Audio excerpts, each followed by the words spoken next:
Moving forward, so we will explore the importance of mental health, discuss strategies to foster and support a supportive work environment, and provide practical tools to help you and your colleagues maintain mental well-being.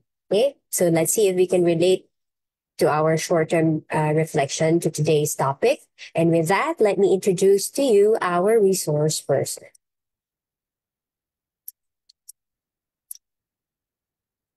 Okay, our resource person for today is an assistant professor at the College of Human Ecology and the Graduate School of the University of the Philippines, Los Baños. He holds a PhD in Extension Education and a master's degree in Education Management, both from UPLB.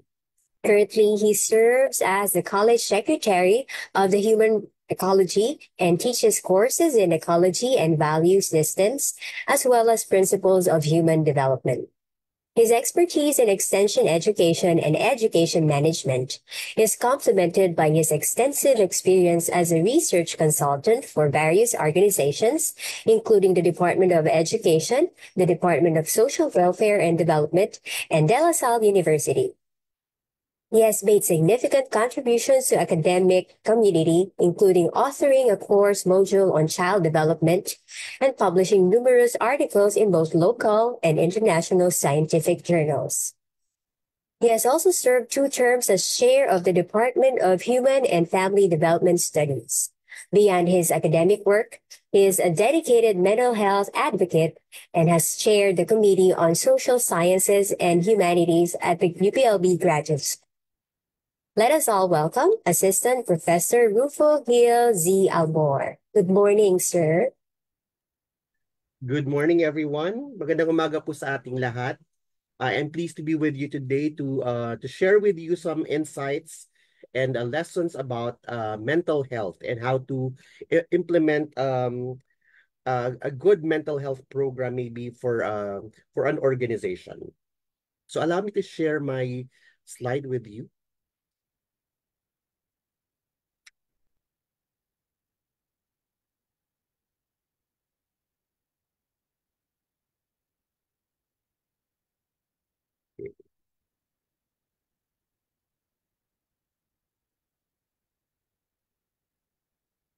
Okay, so before anything else, uh, allow me to share with you the end that we wish to accomplish in this webinar.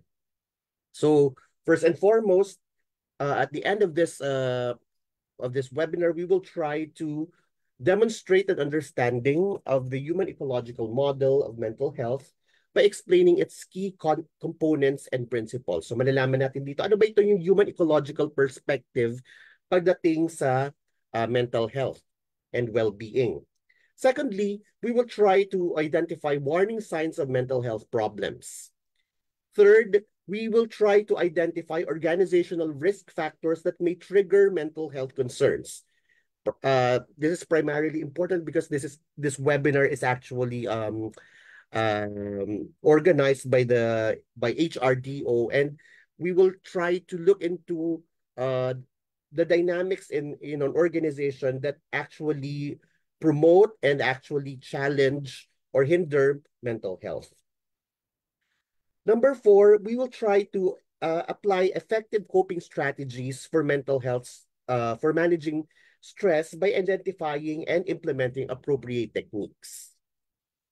Okay.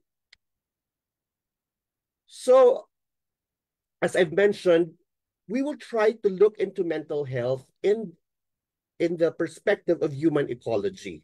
Now, what do we mean when we speak of the human ecological model of mental health and well-being? So I have here a visualization of the human ecology of mental health. This model visually illustrates the various factors at the individual, family or relationships, organization, community, and societal levels that influence mental health and well-being. Now, the World Health Organization defines health as a state of complete mental, physical, and social well-being, and not merely the absence of disease or infirmity. Similarly, this mental health model considers the entire or the whole person and mental health across the lifespan. So when we speak of the lifespan from womb to tomb, to fully understand and support healthy development among individuals and families, it is important to recognize the influence of all contexts, systems, and environment. This human ecological model was created to shift the narrative about mental health and mental illness from being seen solely as an individual issue to including social and environmental responsibilities of others. So hindi mo lang responsibilidad ang mental health. You're actually responsible for the mental health of other people because you, whether you like it or not, affect the mental health of people around you. This model also shifts the mental health narrative from a focus on illness to one of mental well-being or flourishing. So hindi lang natin pinag-uusapan pag narinig natin ang mental health, mental illness yan.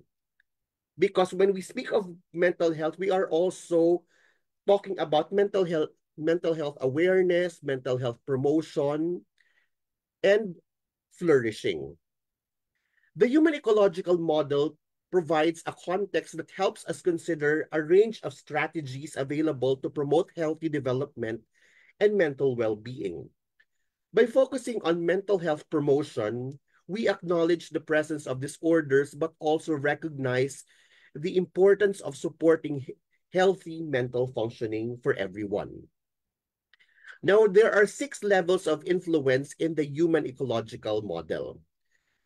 Let's first have the first layer or the first level, the individual level. The individual level of the ecological model focuses on the personal characteristics and attributes that people are born with, as well as how they interact and are influenced by the world around them. This level recognizes that each person is unique and their mental health and well-being are shaped by a combination of inherent traits and external factors. So we are trying to underscore here the uniqueness of a person. So makikita natin na bakit ang isang may isang taong nasa-stress siya sa mga ganitong klaseng circumstances pero yung ibang tao naman hindi. The answer to that is because you are unique. Now, examples of factors at the individual level would be age. Age can influence mental health in various ways. For instance, children and adolescents may face different mental health challenges compared to adults and the elderly.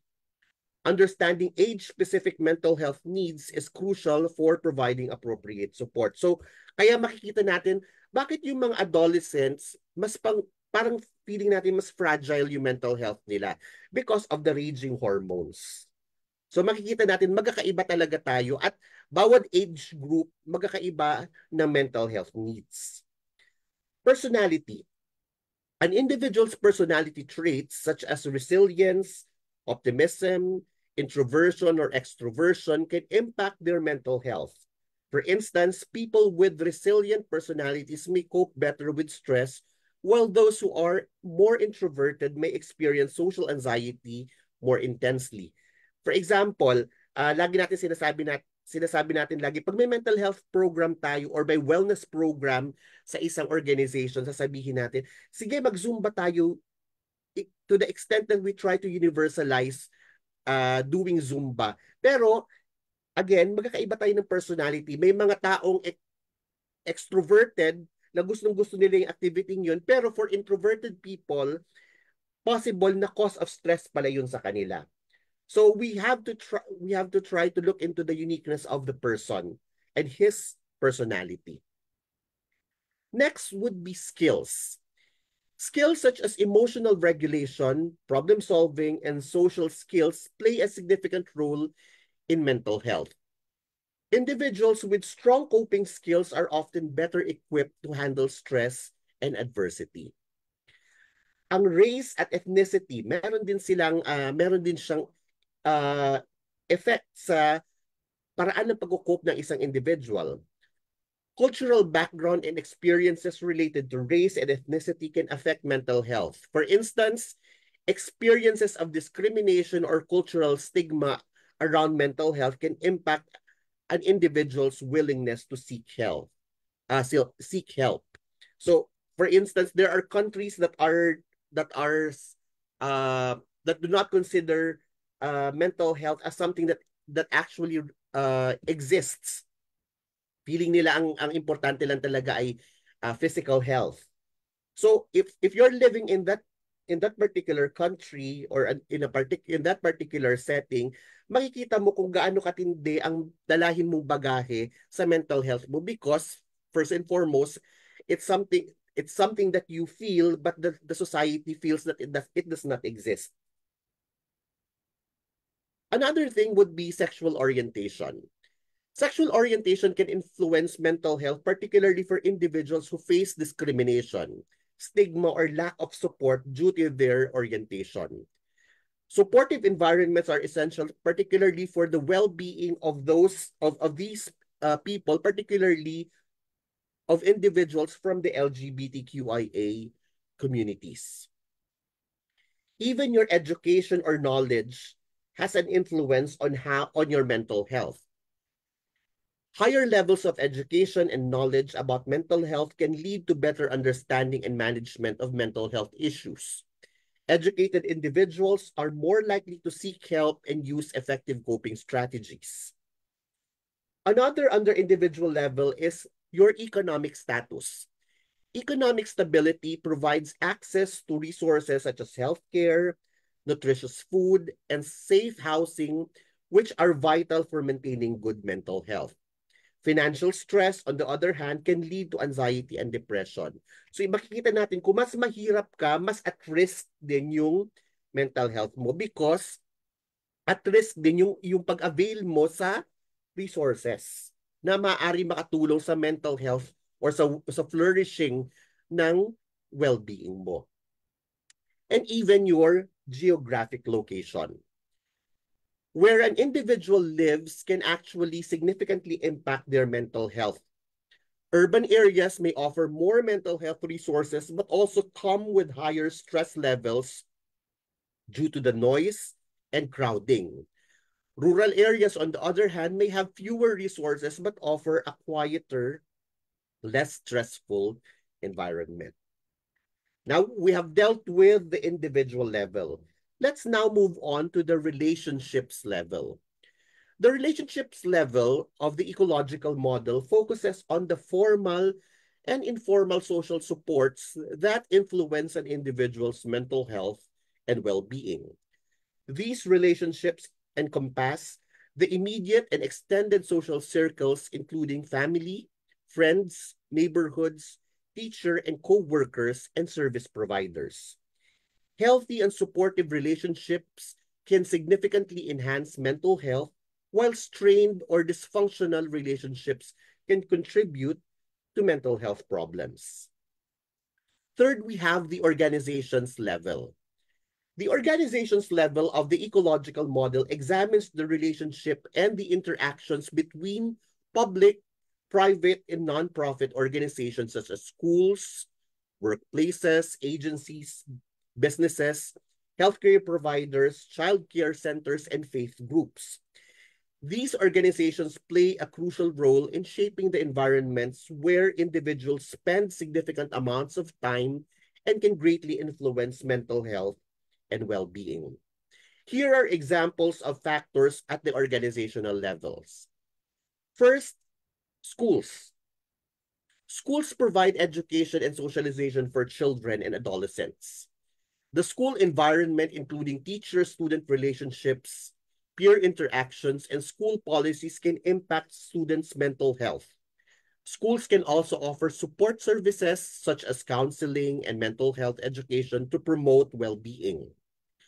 Workplaces, on the other hand, are key settings for adult mental health.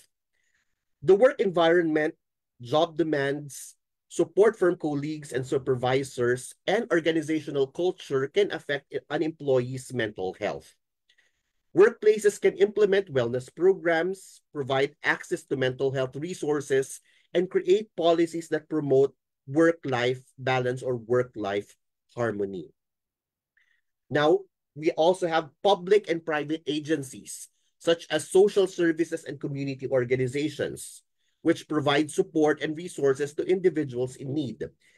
These agencies can offer mental health services, housing support, financial assistance, and other crucial resources.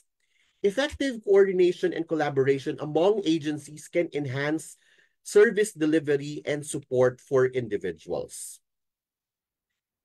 We also have faith groups and religious organizations, which can offer spiritual support, community, and a sense of belonging. Participation in faith-based activities can provide emotional support and coping mechanisms to individuals. These groups can also offer counseling, support groups, and outreach programs to support mental health. Fourth, we have communities.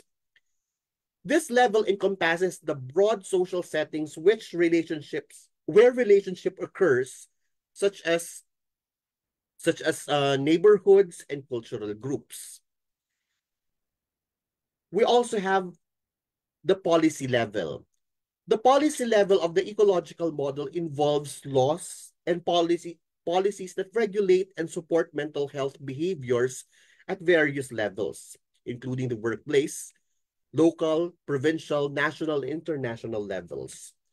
Policies play a crucial role in shaping the environments and contexts in which individuals live and work, and they can have a significant impact on mental health and well-being. Examples of policy level or examples of factors at the policy level would be your workplace policies. For example, sa workplace ba ninyo, meron ba kayong policies on communication? Pwede ba kayo mag-communicate even outside office hours? Or meron kayong policy na dapat ang communication lamang ay from 8 to 6 p.m. Nagsiset ba kayo ng healthy boundaries? So these are examples of workplace policies. We also have policies at the national level. For example, yung tinatawag nating mental health law, which actually protects and promotes mental health across different settings. Now, the next level is the society.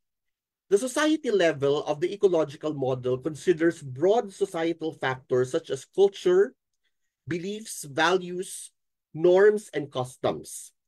These factors shape the overall environment in which individuals live and interact, influencing their mental health and well-being on a large scale. Societal influences are pervasive and can either promote mental health or contribute to mental health challenges. Examples of factors at the societal level include cultural attitudes towards mental health, which can significantly influence how mental health issues are perceived and addressed. So makikita natin dito yung mga societies where mental health issues are stigmatized. So makikita natin yan sa paggamit natin ng mga words. For example, when you speak of mental health issues as tililing, that's actually one indication na stigmatized ang mental health. At kapag stigmatized ang mental health concerns, mas lalong hindi mo siya i-address because it becomes taboo. Cultures that stigmatize mental health illness may discourage individuals from seeking help, while cultures that promote open discussion about mental health can encourage support and treatment. So ito yung tinatawag natin pagkakaroon ng safe space. Kung kaya mong i-discuss sa inyo yung mga negative feelings mo, yung mga negative na nararamdaman mo, then you call that setting a safe space. Pero kung pupulaan ka, for example, kapag nagsabi ka na may ganito ka nararamdaman or na-anxious ka, or baka sabihin nila pag sinabi mong na-anxious ka, mahina kasi ang faith mo, kaya ganyan ang nararamdaman mo. That only means that these people invalidate what you feel and it stigmatizes your very feeling. Societal beliefs and values such as the importance of individualism versus collectivism can impact mental health. Societies that value competition and individual achievement may place high stress on individuals, while those that value community and cooperation may provide more societal support. Ang ganda nung ang ganda ng isang uh, I have a thesis student right now who actually um who actually studied uh the adherence to neoliberal beliefs among faculty members in our college. And one of the things that actually promote burnout among faculty members is actually the feeling that they need to compete with other faculty members. So yung feeling of competition, yung kailangan mo lagi makipag-unahan, kailangan mo makipag-compete. Isa daw po ito sa nakakapagpa-exacerbate or nakakapagpalala ng mga mental health concerns, particularly burnout. Next would be, under societal level, would be your social norms and customs. These dictate acceptable behaviors and influence social interactions. Norms that promote healthy behavior, such as regular physical activity and balanced work-life dynamics, can enhance mental health. Conversely, norms that tolerate harmful behavior, such as excessive drinking or alcoholism or workaholism, can undermine mental health. So very good yung nababanggit kanina ni Dr. Havar na naging culture nila sa HRDO na meron sila talagang time for everything. Meron time for wellness, may time for games, because this actually promotes mental health for flourishing. Because hindi naman, actually entitled naman talaga tayo as government employees na every day meron tayong 20 minutes na allotted dapat for mental health. So tandaan natin yan. Also, the portrayal of mental health in media and the influence of technology on social interactions can shape societal attitudes and behavior. Positive media representations of mental health can reduce stigma, while negative portrayals can reinforce stereotypes. Okay, so these are the different levels of in the ecology of mental health. So we have the individual, relationships, organizations, communities, policy, and society. At lahat ng mga ito, ng levels na ito ay kailangan magkakaugnay. Kasi hindi pwedeng ang mental health ay nagiging concern lang ng isang individual. For example, kahit anong protect mo or pagpo-promote mo na mental health at the individual level, but if you are actually working in a very toxic environment, it would be a revolting experience. Parang naka-cancel out lang din yung effort mo dahil hindi hindi magkakaugnay or hindi aligned yung goals ng bawat levels ng ecosystem, ng human ecosystem. So, very important yung coordination between and among the levels of the ecological system, from individual to society.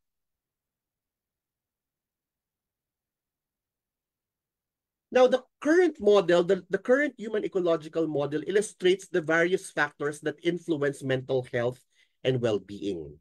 However, to make this model more actionable, we need to answer the crucial question, how can we make practices to maximize the impact of these influencing factors and improve mental health and well-being? Ano yung mga pwede natin gawin sa bawat level ng ecosystem, ng human ecosystem para ma-promote natin ang mental health? So that's the question that we need to answer. Okay, so when we speak of mental health, we always have to point at the concept of health. Health is a comprehensive state of complete physical, mental, and social well-being. It's important to note that health is not just the absence of disease or infirmity. Hindi ibig sabihin na hindi ka nagkakasakit, healthy ka na kaagad. Mental health, on the other hand, is the state of mental well-being that allows individuals to effectively cope with the stresses of life.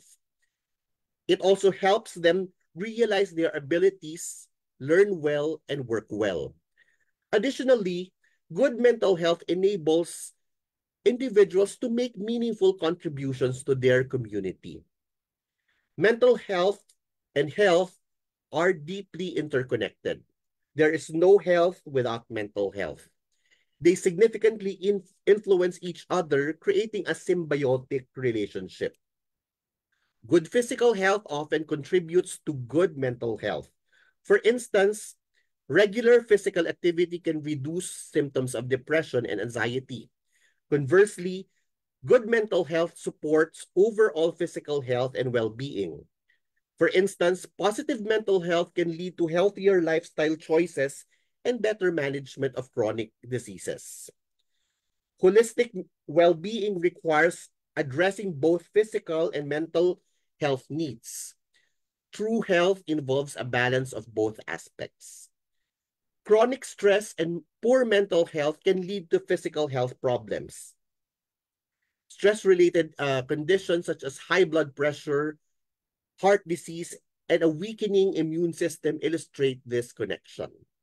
Maintaining both physical and mental health is essential for disease prevention and improving our quality of life. Adopting a healthy lifestyle that includes regular exercise, a balanced diet, and effective stress management techniques is crucial for overall well-being. Now, let's look at the different warning signs of mental health problems. Now, in the interest of time, we will only deal with the individual, the relationships, and the organization's domain. Let's look into the individual and the relationship domain. So the first set of warning signs indicating potential mental health issues are behavioral. These signs can manifest through the display of inappropriate actions, habits, or gestures, as well as the absence of appropriate behaviors that were previously present. Behavioral changes are often the most observable and can significantly impact the individual's performance and interactions at work. First is increased irritability or frequent displays of frustration and anger that can be indicative of underlying stress or emotional distress. An employee who was previously calm and composed might start reacting aggressively to minor issues. Second is being withdrawn. A noticeable withdrawal from social interactions, colleagues, and workplace activities can be a sign of depression and anxiety. This might include avoiding team meetings, social gatherings, or even casual conversations. Moodiness. Sudden and unexplained changes in mood, such as extreme highs and lows, can signal mood disorders. An individual might go from being very enthusiastic to unusually quiet and subdued within a short period of time. We also have disturbances in sleep. Sleep issues such as insomnia or excessive sleeping or disrupted sleep patterns can affect an individual's ability to function effectively. Lack of sleep can lead to decreased concentration, memory problems, and overall cognitive decline. Nangyayari po itong disturbance in sleep kapag hindi ka talaga nagme-maintain ng healthy boundaries. Di ba may usual tayong sinasabi na pag alis mo sa work, pagpunta mo sa bahay, ang kailangan mo na problemahin yung mga matters na pambahay. Kailangan mong iwan ang work sa workplace. Pero kung wala kang healthy boundary, pwede ang nangyayari, kahit nakahiga ka na sa kama, iniisip mo pa rin yung work mo. Nangyari ito sa akin during the pandemic, na sa sobrang daming deliverables, wala akong iniisip kundi yung work lang. Hindi ako aware, 6 a.m. na pala ng umaga, gising pa rin ako dahil iniisip ko yung mga deliverables. So, isa yan po sa mga dapat nating bantayan, yung disturbance in sleep. Kasi sobrang active yung ng mind natin, wala na siyang panahon para magpahinga. At hindi ka din aware na gano'n na pala yung nangyayari sa'yo. Number 5, changes in appetite. Significant changes in eating habits, whether an increase or decrease in appetite, can indicate emotional or psychological issues. This can result in noticeable weight gain or weight loss. So bantayan po natin kung pag may mga office mates tayong biglang nag-weight gain or nag-weight loss na hindi naman sila, wala naman silang diet program. 6 would be nightmares. Experiencing frequent nightmares or disturbing dreams can be a symptom of anxiety or post-traumatic stress disorder or other stress-related conditions. This can lead to fatigue and reduced productivity. 7th would be elevated startle response.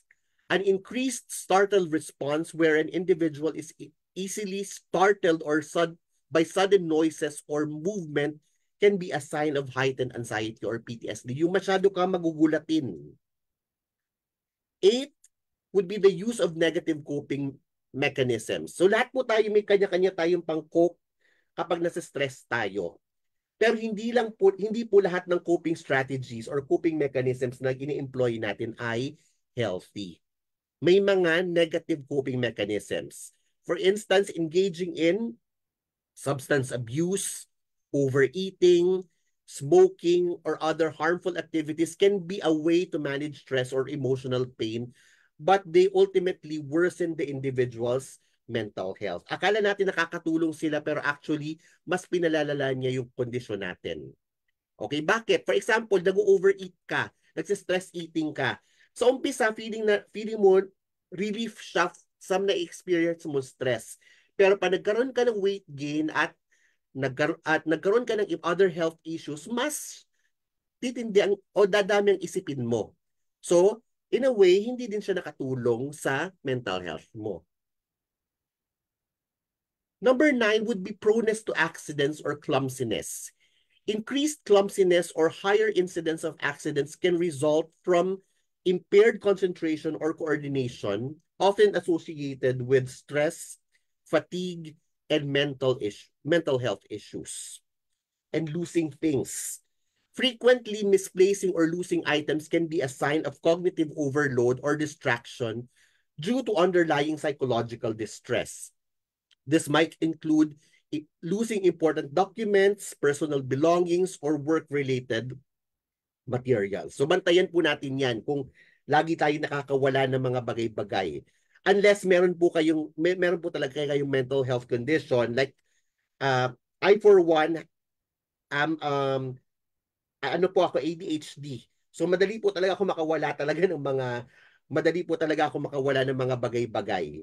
So isa yan sa mga usual trait ng mga persons with ADHD. The second set of warning signs indicating potential mental health issues are affective impacts. These impacts are characterized by level of negative feelings or emotions an individual experiences. Affective impacts can significantly affect an individual's overall well-being and ability to function in daily life. Here are examples of affective impacts. First is the feeling of powerlessness. Feeling powerless involves a sense of lacking control over one's life, circumstances, or outcomes. This can lead to feelings of frustration and despair as individuals may feel that no matter what they do, they cannot influence their situation. Powerlessness can contribute to a sense of helplessness and resignation. Second is anxiety. Anxiety is characterized by persistent worry, nervousness, or fear about everyday situations. It can manifest physically through symptoms such as racing heart, sweating, and trembling. Anxiety can significantly impact daily functioning, making it difficult to concentrate, make decisions, or engage in social activities. Third is guilt. Guilt involves feeling responsible or remorseful for perceived wrongdoing or mistake. These can be disproportionate to the actual situation and lead to self-criticism and self-esteem. Persistent guilt can contribute to anxiety and depression. Fourth is fear. Fear is an emotional response to a perceived threat or danger, which is normal if there really is a threat. While fear can be a normal protective response, chronic or irrational fear can interfere with daily life and activities. Fear can lead to avoidance behaviors where individuals avoid situations or activities they perceive as threatening. Kung napaperceive mo na ang mga bagay lahat ng bagay sa paligid mo ay threatening, so irrational fear na yan. Fifth is helplessness. Helplessness is the feeling of being unable to change or influence one situation. This can result from repeated experiences of failure or uncontrollable events. Helplessness can contribute to a lack of motivation and a sense of resignation where individuals feel that efforts to improve their situations are futile. Kaya very important po na isineselebrate natin yung mga maliliit na success na na-experience natin. For example, sa mga students ko sinasabi ko sa kanila, ang goal nila for instance ay makatapos ng isang chapter sa isang book dahil requirement yun sa class nila. Hindi mo lang isineselebrate yung pagkatapos mo na yung buong chapter. Kapag nakatapos ka ng isang page, dapat maging masaya ka because it's a milestone. In that way, hindi ka nagiging helpless. Sixth is sadness. Sadness is a natural emotional response to loss, disappointment, or difficult situations. When sadness becomes persistent and overwhelming, it can interfere with daily activities and relationships. Chronic sadness can be a symptom of depression. Seventh is depression. Depression is a mood disorder characterized by persistent feeling of sadness, hopelessness, and a lack of interest or pleasure in activities. It can also include physical symptoms such as changes in appetite, sleep disturbances, and fatigue. Depression can severely impact an individual's ability to function in daily life. 8 is hypersensitivity. Hypersensitivity involves being excessively sensitive to emotional stimuli, leading to a strong emotional reactions to seemingly minor events. Individuals may feel easily hurt, offended, or overwhelmed. Hypersensitivity can strain relationships and increase stress level. And lastly, we have emotional roller coaster. Experiencing an emotional roller coaster refers to frequent and intense mood swings. Individuals may feel euphoric one moment and deeply sad the next. These rapid changes in mood can be exhausting and confusing, making it difficult to maintain stable relationships and perform daily activities. So take note, kapag meron kang emotional roller coaster, hindi lang ikaw yung nasa stress, pati yung mga tao sa paligid mo.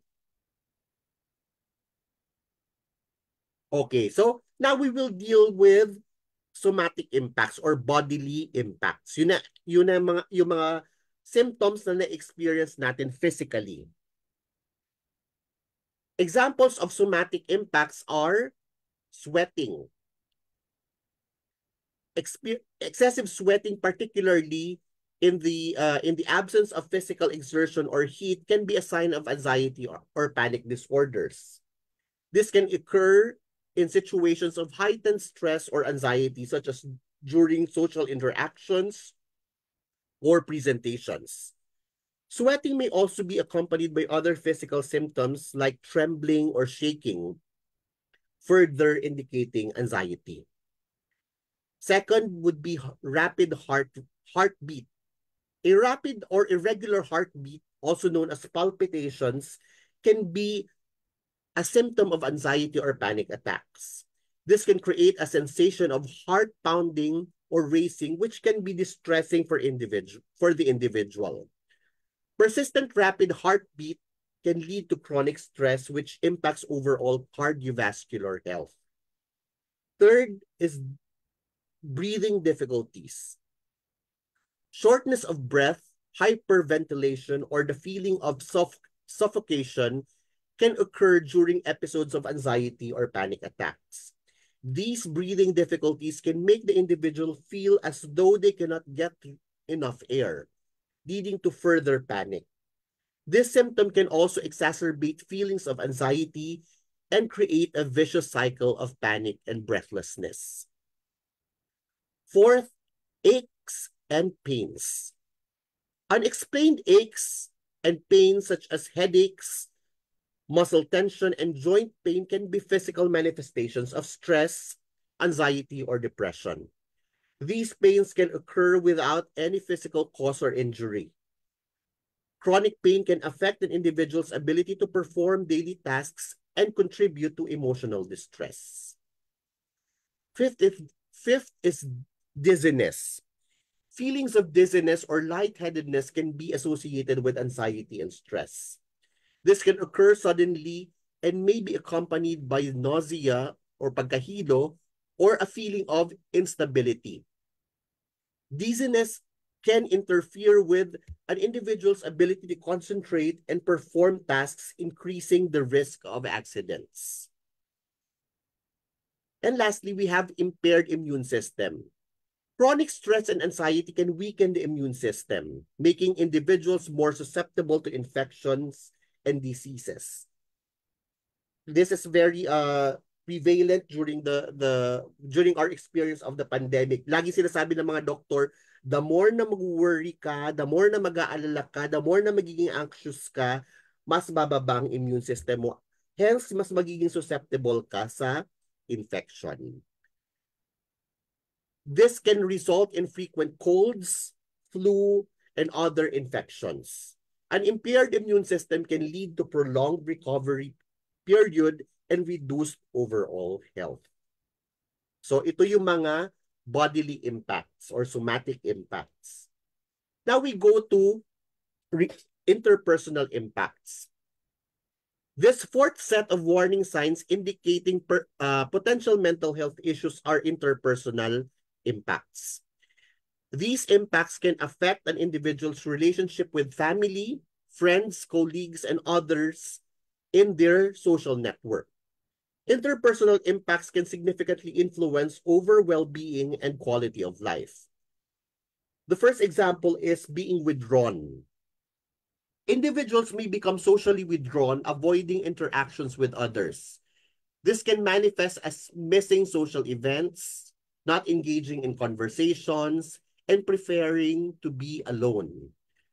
Withdrawal can lead to feelings of isolation and further exacerbate mental health issues. Second is decreased interest in intimacy. Mental health issues can lead to reduced interest in intimacy and physical affection. This can strain romantic relationships and create emotional distance between partners or couples. The lack of intimacy can be due to feelings of fatigue, low self-esteem, and emotional numbness. Third is mistrust. Individuals may develop mistrust towards others, including friends, family, and colleagues. This can stem from feelings of paranoia, insecurity, or previous negative experiences. Mistrust can hinder the development of healthy relationships and create barriers to effective communication. Fourth, we have isolation from friends. Mental health issues can cause individuals to isolate themselves from friends and social networks. They may feel that others cannot understand their struggles or feel being judged. Social isolation can lead to loneliness and a lack of support, worsening the mental health conditions. Fifth is impact on parenting. Mental health problems can affect an individual's ability to parent effectively. This can include difficulties in providing emotional support, maintaining patience, and managing parenting responsibilities. Children may notice changes in their parents' behavior, leading to confusion and stress within the family unit. Sixth is projection of anger and blame. Individuals may project their anger and blame onto others, often as coping mechanisms for their internal struggles. Sa natin to nakikita, kapag sobrang stressed ka sa office at daladala mo pa rin siya until makarating ka ng bahay, minsan nabubulyawan mo yung makasama mo sa bahay. That is projection. This can create conflict and tension in relationships. Projection can result in misunderstanding and hurt feelings, damaging trust and communication. Seventh is intolerance. Mental health issues can lead to increased intolerance towards others. This might include being easily irritated, less patient, or more critical of others' behavior. Intolerance can strain relationships and create a hostile environment, whether at home or in the workplace. And lastly, loneliness. Persistent feelings of loneliness can be both a cause and effect of mental health issues. Individuals may feel disconnected from others and struggle to form meaningful connections. Loneliness can exacerbate symptoms of depression and anxiety, creating a cycle of social withdrawal and emotional distress. So these are the interpersonal impacts of mental health concerns. We now go to cognitive impacts. The fifth set of warning signs indicating potential mental health issues are referred to as cognitive impacts. These impacts relate to the degree of negative thoughts, attitudes, or beliefs an individual experiences. Cognitive impacts can significantly affect an individual's ability to process information, make decisions, and function effectively in daily life. Here are examples of cognitive impacts. First is diminished concentration. Individuals may experience difficulty concentrating or maintaining focus. This can be related to several factors. Difficulty staying awake, or the persistent fatigue that can make it challenging to stay awake, alert and attentive. It may also be due to impulsiveness.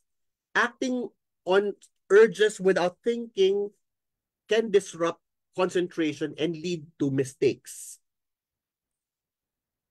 It may also be due to intrusive thoughts or concerns, or overactivity and inattention. Second, we have confusion. Mental health issues can lead to confusion, making it hard to think clearly, make decisions, or understand situations. This can result in difficulty following instructions, organizing thoughts, or completing tasks. Third is spaciness or yung pagiging lutang. Individuals may feel spaced out or detached from their surroundings, commonly referred to as pagiging lutang in Filipino. This state of mind can cause forgetfulness, lack of awareness, and difficulty engaging with the present moment. Fourth is perceived lack of meaning or purpose. A sense of meaninglessness or lack of purpose is a common contributor to the symptom of mental health difficulties, including depression, addiction, anxiety. Individuals may struggle to find motivation or feel that their actions lack importance or significance. Fifth is disorientation. Disorientation involves confusion about one's location, identity, or the time and date. This can be a severe symptom often associated with acute mental health crisis or neurological conditions. Sixth are whirling thoughts. Whirling thoughts refer to fast-moving, repetitive thought patterns that can be overwhelming. Individuals may feel their mind is racing and are unable to slow down their thoughts. This can lead to difficulties focusing, anxiety, and exhaustion. Seventh, thoughts of self-harm or harm towards others. Recurrent thoughts of self-harm or harm towards others are serious cognitive impacts that require immediate attention. These thoughts are often associated with severe depression, anxiety, or other mental health disorders and can indicate a risk of dangerous situation. So usually, kapag nakakita tayo ng mga ganito or na-experience natin ito, usually dadalhin natin sila sa ER. Particularly kung very clear ang pagpaplano nila sa pagsi-self-harm or suicide. 8 is, or the last one would be the self-doubt and perfectionism. Excessive self-doubt and perfectionism can lead to unrealistic expectations, constant self-criticism, and fear of failure. Nakikita natin ito madalas sa mga students natin. Minsan, ang goal nila sa isang araw ay um, matapos ang isang book. Okay? Pero alam naman nila on average na hindi pa naman sila nakakatapos ng isang book sa isang araw. So, very unrealistic yung goal. Okay? So, why not baguhin mo yung goal mo? Kasi alam mo naman, based on experience, na hindi mo siya nagagawa. So, why not sabihin natin, in a day, makatapos lang ako ng 5 pages. Kasi yun lang naman talaga yung realistic. Okay? Nakikita natin ang perfectionism pag meron tayong all or nothing mentality. For example, sabihin ng doctor mo, kailangan mo na mag-exercise mga 30 minutes a day. Okay? Pero sabihin mo, ay hindi ko naman kaya mag-exercise 30 minutes a day. Hindi ko nga, siguro wag na lang, wag ko na lang siyang gawin. Pero kung tama, kung wala kang perfectionism, masasabihin mo, sige, simulan ko muna siya ng 10 minutes a day or 5 minutes a day. Tapos, kinabukasan, dagdagan ko siya ng another 5 minutes until mabuo ko yung 30 minutes. Okay? Pero kung meron kang all or nothing or black and white mentality, sasabihin mo, since hindi ko naman kaya yung 30 minutes, wag ko na lang siyang gawin. So wala ka na-accomplish. So basically, when discussing warning signs of mental health problems, we are referring to the psychosocial symptoms that can be categorized into 5 main types: behavioral, affective, somatic, interpersonal, and cognitive impacts, or basically basic. Okay, so yan yung mnemonic na pwede nating tandaan para matandaan natin yung warning signs of mental health problems. Now we go to the organization. There are actually organizational risk factors na pwedeng mag-exacerbate ng mga mental health problems na na-experience na natin. And these are actually categorized into 2.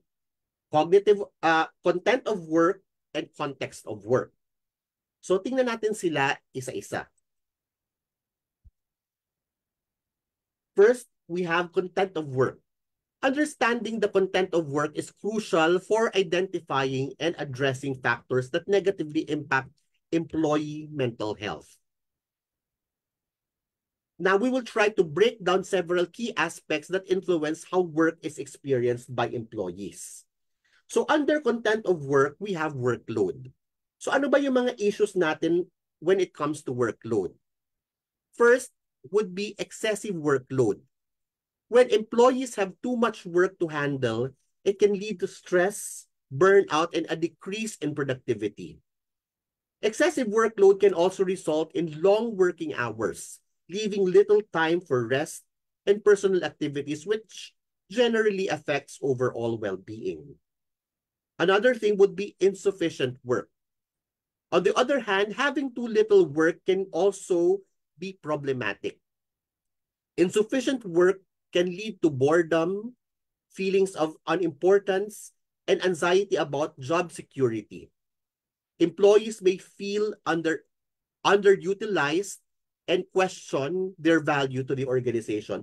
So pareho palang problema yung napakarami mong ginagawa at yung wala ka masyadong ginagawa. Excessive workload, insufficient workload. So kaya nga sinasabi natin lagi na virtue is in the middle. Okay? Lahat ng extremes ay hindi maganda at hindi healthy. Another thing under content of work would be the lack of participation and control. So ano yung mga under nito? First is the inability to participate in decision making. When employees are not involved in decision making that affect their work, they may feel powerless and undervalued. This lack of participation can lead to disengagement and lack of commitment to organizational goals. Yung parang ibinababa lang sa iyo lahat ng orders, tapos kailangan mo lang siyang i-execute. Second is the inability to choose how to complete work. Employees who cannot control how they perform their tasks may experience frustration and stress. Autonomy in the workplace is crucial for job satisfaction and motivation. So very important yung creative thinking. There are many ways of baking a cake. Kaya halimbawa sabihin ko sa inyo, magdala kayo ng cake kinabukasan. So there are many ways of doing that. Pwede kang bumili ng cake, pwede kang mag-bake ng sarili mong cake, pwede kang manghingi ng cake sa kapitbahay mo. Basta ang importante, makapagdala ka ng cake kinabukasan. So you should have the autonomy. Dapat ma-exercise mo yung iba't ibang pamamaraan para magawa yung trabaho mo. Being micromanaged or having rigid procedures can stifle creativity and reduce job satisfaction. Kapag dinikta lang sa'yo, ito lang yung paraan para ma-accomplish ang goal, nakaka-stifle siya ng creativity at nakaka-reduce ng moral ng mga employees. The next thing under content of work would be job content. Under job content, we have monotonous tasks. Repetitive and monotonous tasks can lead to boredom and lack of engagement. When work lacks variety and challenge, employees may struggle to stay motivated and productive. Bakit ganito? Kasi nakikilig ang utak natin kapag merong kaunting challenge sa ginagawa natin. Hindi yung paulit-ulit lang. Because our number one enemy is routine.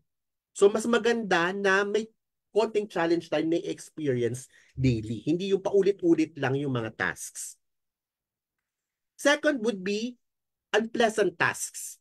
Tasks that are unpleasant or undesirable can cause stress and reduce job satisfaction. This could include work that is physically demanding, emotionally draining, or ethically challenging.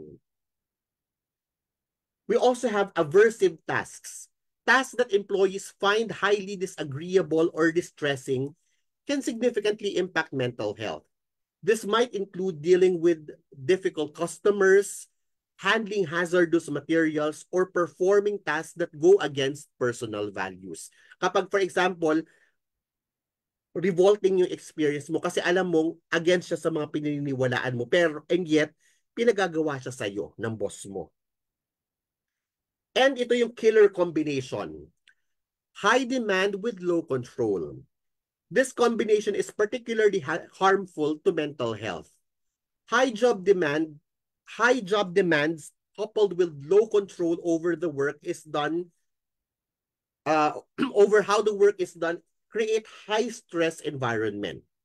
Employees in this situation are at greater risk of for burnout, anxiety, depression. Ang hirap na nga ng trabaho, wala ka pang control kung paano mo siya gagawin. Okay? So ito yung pagdating sa content of work. Tingnan naman natin yung context of work. Understanding the context of work is crucial in identifying and mitigating factors that negatively impact employee mental health. Let's try to break down the various components that contribute to the work environment and explore their effects on mental health. Tingnan muna natin yung role in the organization. So under role in the organization, sometimes you experience role conflict. This occurs when there are incompatible demands placed on an employee, leading to stress and confusion about priorities.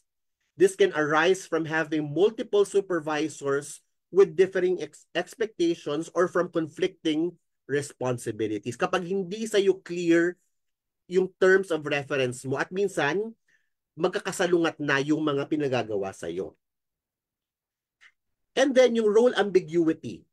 This happens when an employee lacks clarity about their job responsibilities, performance expectations, and the scope of their role. This uncertainty can lead to anxiety and decreased job satisfaction. Kaya kailangan mo laging balikan, ano ba yung responsibilities ko sa opisina? Ano ba yung TOR ko or yung terms of references? Baka beyond na sa TOR ko yung mga pinagagawa sa akin. Secondly, we have lack of reward or recognition. This is also under the context of work. Under lack of reward would be the lack of recognition of work. For example, through salary. When employees feel their efforts are not acknowledged or rewarded appropriately, it can lead to decreased motivation and increased feelings of underappreciation. Minsan naririnig natin sa mga employees na kahit anong gawin mo work or kahit sasabihin ng iba exaggeratedly na parang kahit umiyak ka ng dugo, hindi ka mapopromote. So, lack of recognition yan. Low status. Perceived or real low status within organization can contribute to feelings of insignificance and low self-worth. Inadequate social support in the workplace. Without sufficient support from colleagues and supervisors, employees may feel isolated and stressed, impacting their mental health negatively. Isa pang factor under context of work would be inequity or lack of fairness. And under this, we have the perception that workplace is not just or equitable. For instance, in terms of workload, salary, or promotion. Kasi hindi natin maiwasan, nagkakaroon tayo ng social comparison. Nakikita natin, bakit yung work ng iba kong office mates hindi naman ganun kahirap, pero sa akin ata na pupunta lahat na may hirap na tasks. Or nagko-compare din kayo ng salary. When employees perceive inequity in the workplace, it can lead to resentment, frustration, and demotivation. Under inequity would be poor management of organizational change. For example, downsizing. Ineffective communication and management during organizational changes can increase uncertainty and stress among employees, affecting their mental health or their mental well-being. Number 4 would be poor interpersonal relationships. And under this, you have unsupportive supervision. Lack of support from supervisors can leave employees feeling undervalued and unsupported, leading to stress and decreased job satisfaction. You also have negative interactions and conflicts with colleagues that can create a toxic work environment, contributing to mental health issues. Sometimes you also experience bullying, harassment, or violence. These behaviors can severely impact mental health, leading to anxiety, depression, and a lack of sense of safety in the workplace. Sometimes employees also experience isolation, such as the experience of loneliness and a lack of social support, which can negatively impact mental health.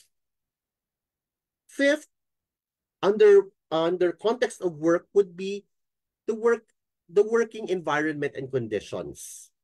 And under this, you have inadequate physical environment. For example, kung maingay, may pollution sa office or sa building ninyo, nakaka-affect din yan sa mental health. Poor physical conditions can cause discomfort and stress, affecting employees' ability to concentrate and perform their duties. Also, you have irregular working hours.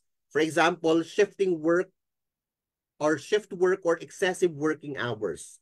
Disrupted sleep patterns and work-life imbalance caused by irregular hours can lead to chronic stress and health issues. So, kaya nga very important na pinopromote natin yung healthy boundaries. May mga ibang tao po na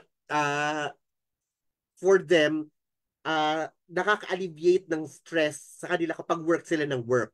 Pero sabi nga natin, kailangan natin i-incorporate or i-take into account na each person is unique. Kung ikaw, nakaka-relieve ng stress mo yung pag-work until midnight, well and good. Pero hindi lahat ay ganyan. So you need to respect other people's boundaries. 6 is workplace culture. Ineffective communication can lead to misunderstandings, errors, and lack of trust among employees and management. So ito yung tinatawag natin poor communication. Poor leadership. Leadership that lacks vision, support, or empathy can negatively influence the entire workplace culture, leading to low morale and disengagement. Kapag hindi siya marunong mag-identify alin yung mga dapat pagmitingan at hindi dapat pagmitingan, yung leaders na lahat na lang kailangan i-meeting at naubos na yung oras mo dahil attend ka lang ng attend ng meeting, wala ka na na-deliver. Example yan ng poor leadership. Lack of clarity about workplace objectives and structure. Kapag hindi sinasabi kung ano ba talaga ang goals. Ang ganda yung binabanggit kanina ni Dr. Havar na Monday pa lang, ina-identify na nila kung ano ba ang targets for the week.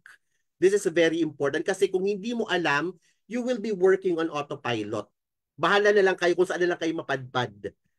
Unclear goals and organizational structures can create confusion and a lack of direction for employees, resulting in decreased motivation and productivity. And of course, na-experience natin ito nung pandemic, home-work interface. And even until now, na-experience natin ito dahil may mga pamilya tayo. Under this would be conflicting demands at home and work. Balancing home and work responsibilities can create stress and strain, particularly if demands from both areas are high. For example, kapag meron ka mga lumalaking mga bata at kailangan mong maging tatay at may mga emergency na kailangan mong pagtuunan ng pansin. So paano mo ibabalance or i-manage yung conflicting demands or yung high demands for both your work and your function in the family? Second would be the lack of support for home at work. When employees do not provide adequate support for employees' home responsibilities, it can lead to increased stress and burnout. So for example, kaya nga pinopromote natin yung tinatawag natin ng work-life harmony. For example, meron tayong mga employees na minsan kailangan nilang sumundo ng bata kasi wala nang ibang gagawa nun sa pamilya nila. So nung ako ang chair, pinapayagan ko siya. Provided that dapat online ka. Kapag kailangan kitang tawagan, matatawagan kita. Or pwede kang sumagot ng email kahit nasa bahay ka. The next one would be lack of support for work at home. Lack of understanding and support from family members regarding work demands can also create stress, impacting an employee's ability to perform effectively. Kapag hindi naiintindihan ng family members o yung mga tasks mo sa work, so hindi nila naiintindihan na demanding pala yung work mo or the other way around. So these are the context of work that actually impact mental health.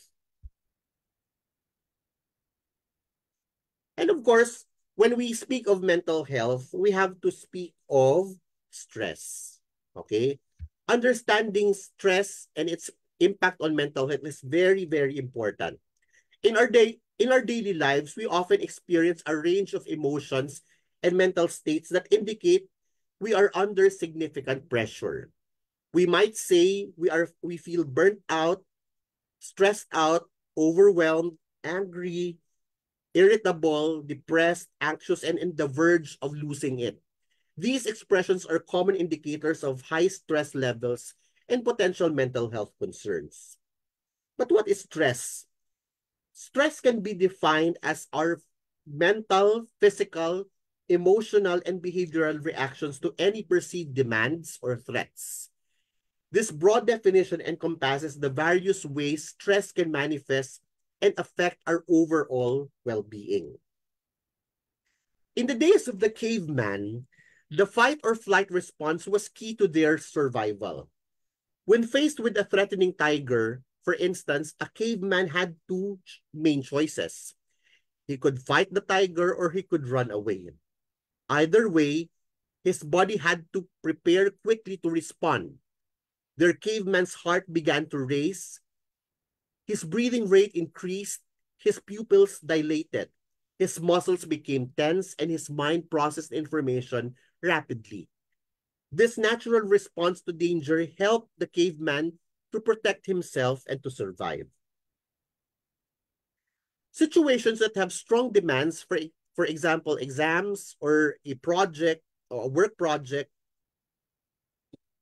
are imminent uh, are imminent ways by which you can experience stress. Another would be life transitions. For example, a death of a loved one, being new to college or university life, being new at work can can be a cause of stress. Timing or being different can be a cause of stress. Ambiguity. As humans, we are hardwired to seek consistency. Habit and routine actually help us to relieve stress. So it's understandable that for many of us, dealing with ambiguity is a difficult concept. From relationship to careers and everything in between, ambiguity is everywhere. There is an old proverb that says, there is nothing certain but the uncertain. So uncertainty actually causes us to experience stress. Desirability or wanting to be likable is actually another cause of stress.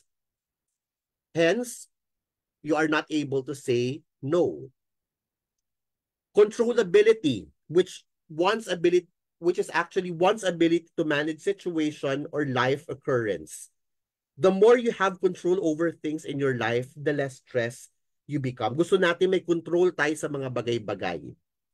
And usually, to counteract this, lagi mo tatanungin sa sarili mo, may control ba ako sa sitwasyon?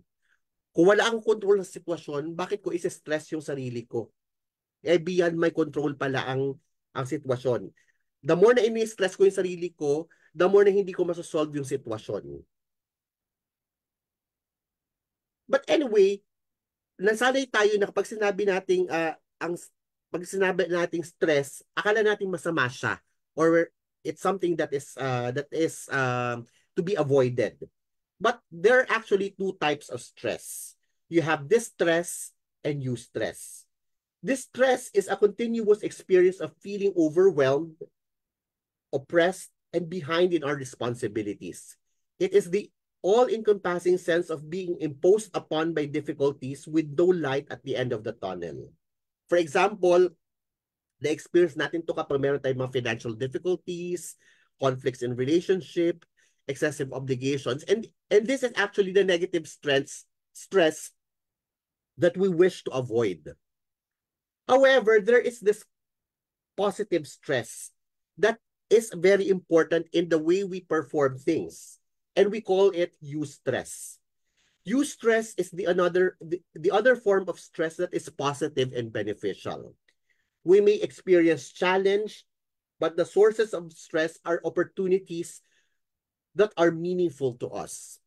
Eustress provides us with energy and motivation to meet our responsibilities and achieve goals. Kaya nga 'di ba, hindi rin maganda sa trabaho kung monotonous ang tasks.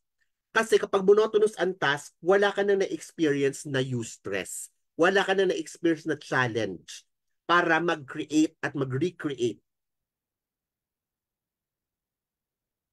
Stress is our body responding to a perceived threat, challenge, or demand.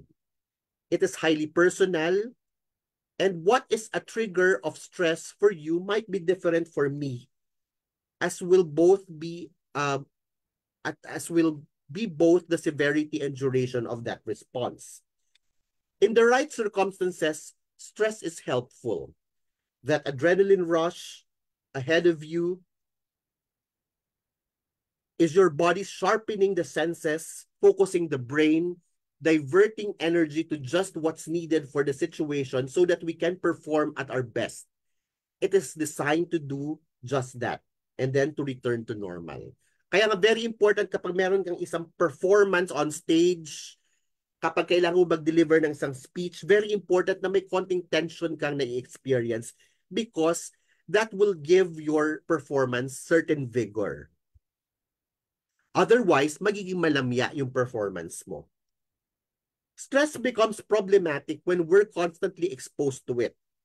The more frequently it's triggered, the easier it becomes to trigger the next time and the harder it can be to switch off.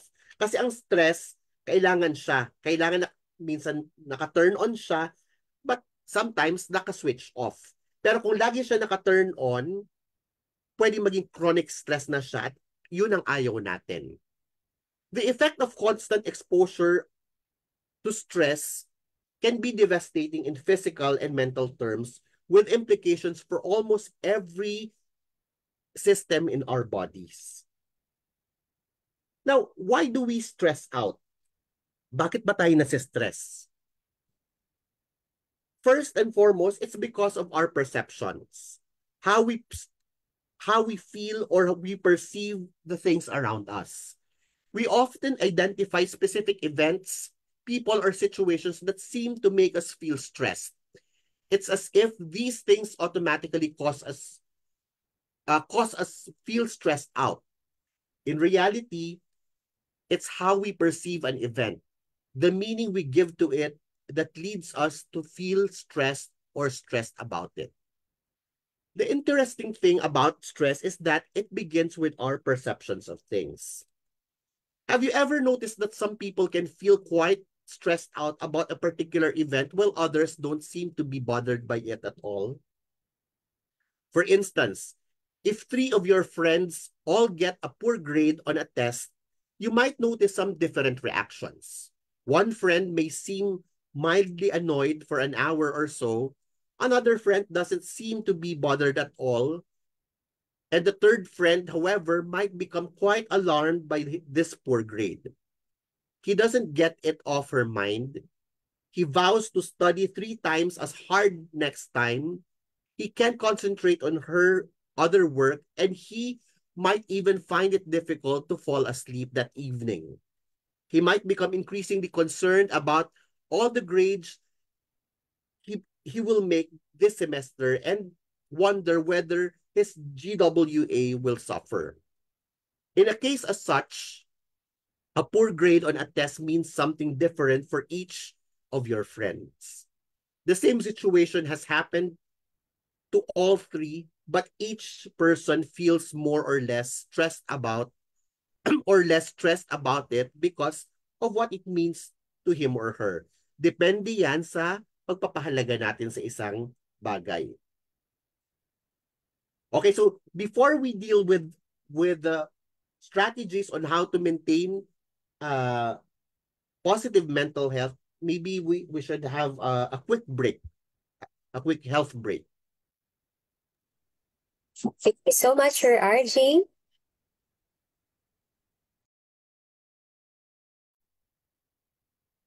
Okay, we're back. Sir RG?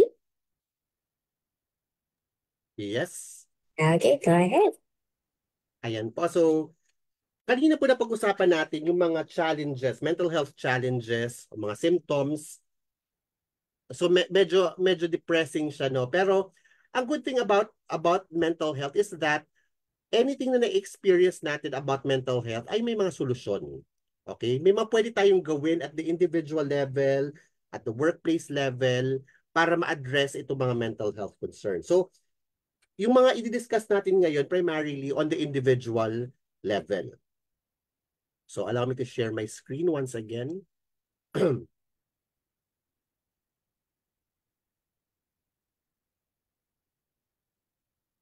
Ayan.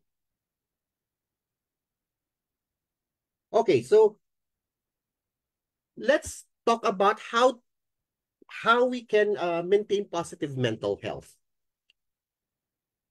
Of course, the first thing that we might want to consider is to find a support system. You might want to find someone to talk to about your feelings and experiences. Speak to friends, family, a teacher, a minister, a pastor, a counselor. Sometimes we just need to vent or just get something off our chest. Expressing our feelings can be relieving. We can feel supported by others, and it can be helpful for us to work out our problems. So very important na yung kasama mo sa workplace ay kinoconsider mo rin na friends. Second is to change your attitude. Find other ways to think about stressful situations. Talk to yourself positively. Remember, I can handle it. This will be over soon. This too shall pass, or I have handled difficult things before and I can do it again. Also, practice self-acceptance.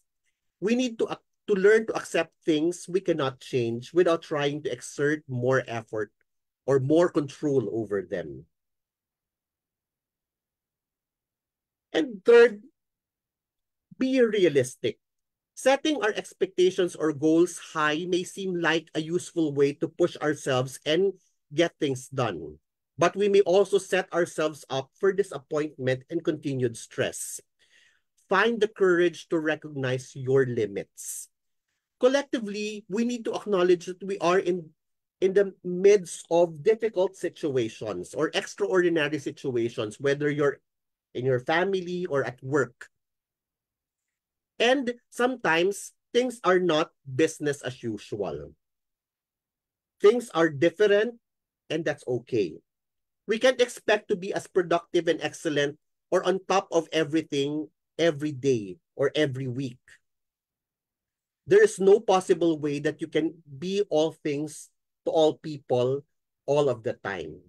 By setting small, realistic goals and expectations around what you can do or you are capable of doing, you will be setting yourself up to feel much more fulfilled and help maintain your mental health.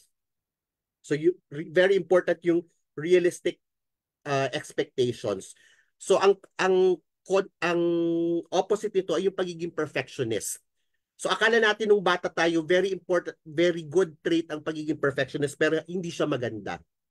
Kasi actually, binibigyan mo ng matinding cognitive load ang mind mo at na-hamper niya yung mga pwede mo pang magawa. Fourth, get organized and take charge. Being unorganized or engaging in poor planning often leads to frustration or crisis situations, which always leads to feeling stressed. Do this regularly until it becomes a productive habit. Take responsibility for your life, be proactive, problem solve, and look for solutions rather than worry. So sabi nga natin, if you fail to plan, you plan to fail. Take breaks. Give yourself me time. You might purposefully schedule time in your day planner just for yourself so that you can recharge for all other things you need to do. Learn your red flags for stress and be willing to take time to do something about it. So kapag kaya mo nang i-identify ang mga red flags mo, alam mo nang nasa-stress ka, dapat alam mo na rin yung dapat mong gawin. Alam mo na din yung mga relaxation strategies na pwede mong gawin dahil na-experience mo na nga yung red flag. Kapag pagod ka, oras na para magpahinga.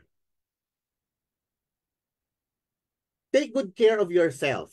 When you feel overwhelmed, we tend to eat poorly, sleep less, stop exercising, and generally push ourselves harder. This can tax the immune system and cause us to become ill more easily. If we take good care of ourselves to begin with, we will be better prepared to manage stress and accomplish our tasks in the long run. Nung pandemic, nagkaroon po ako ng tinatawag na adjustment disorder. Ito po yung tinatawag natin na situational depression.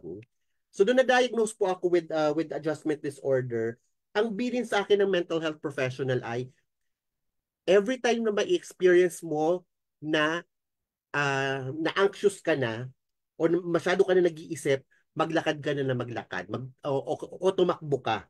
Tapos after ko tumakbo, nafe-feel ko yung relief. Kasi mas oxygenated na yung brain ko, hindi na ako nagkakaroon ng brain fog, nababawasan yung anxiety. So pwede din natin yan i-try. So the more na na-experience tayo ng stress sa work, the more na mag-engage tayo sa physical activities. And of course, you have to learn to say no.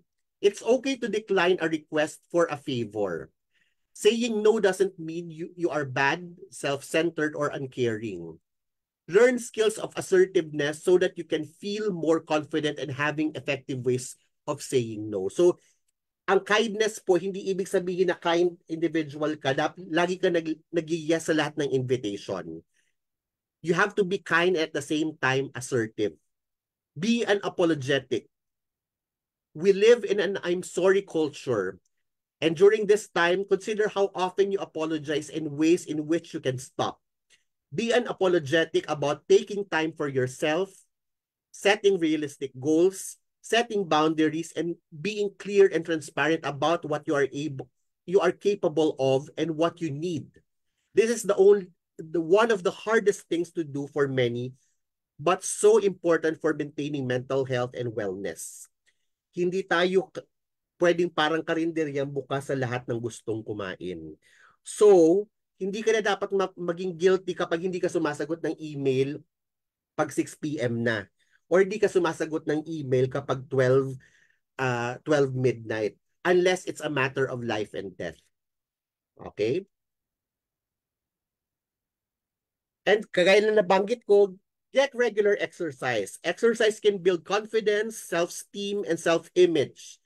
It is also a great way to take time for yourself, blow off steam, and release physical tension. And of course, you have to slow down. Know your limits and cut down on the number of things you try to do each day, particularly if you do not have enough time for them or for yourself. And of course, laugh, use humor. Do something fun and enjoyable, such as seeing a funny movie, laughing with friends, reading a humorous book, or going to a comedy show. Sabi nga nila, humor is the infallible sign of the presence of the divine. So very important na gamitin natin yung humor or laughter. And learn to relax. There are different relaxation techniques that you may try. Relaxation techniques are skills that need to be developed with patience and practice so that you can use them effectively during difficult times of stress later on. For example, yung pag-yoga, yung meditation, deep breathing, nakakatulong siya. So itong isa sa mga example ng relaxation exercise. When you feel stressed, it is common for our rate of breathing to increase. At ano nangyayari doon sa rate of breathing mababaw? Hindi na siya diaphragmatic. When we tend to breathe in shallow manner, more highly in our chest, mas hindi oxygenated ang brain. A deep breathing exercise allows us to take fuller, slower breaths that reflect a true relaxed state. It involves using imagery to fully immerse ourselves in a pleasant scene, noticing the sights, sounds, smells, and tactile sensations. So, pwede mo i-practice yung deep breathing at i-imagine mo nasa favorite mong lugar ikaw or sa favorite na resort or sa favorite mo na beach para mas lalo kang ma-relax at i-imagine mo yung sound, yung smell, at yung sights na pwede mo makita. And what are the next steps that we can do?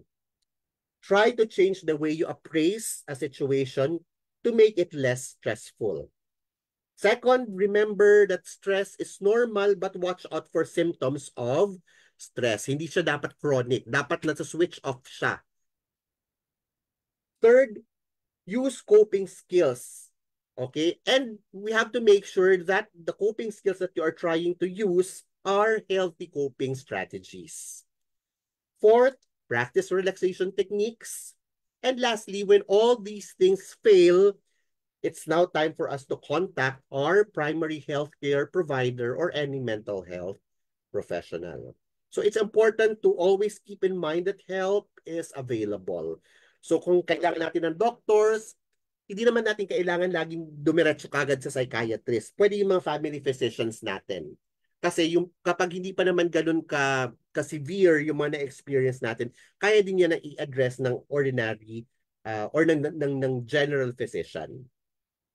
Okay, so always remember, help is available. And we also have to remember that we are in the same storm but not in the same boat. Your ship may be shipwrecked and mine might not be, or vice versa. So, be kind, it costs nothing. Maraming salamat po. So, I'm now here to answer your queries.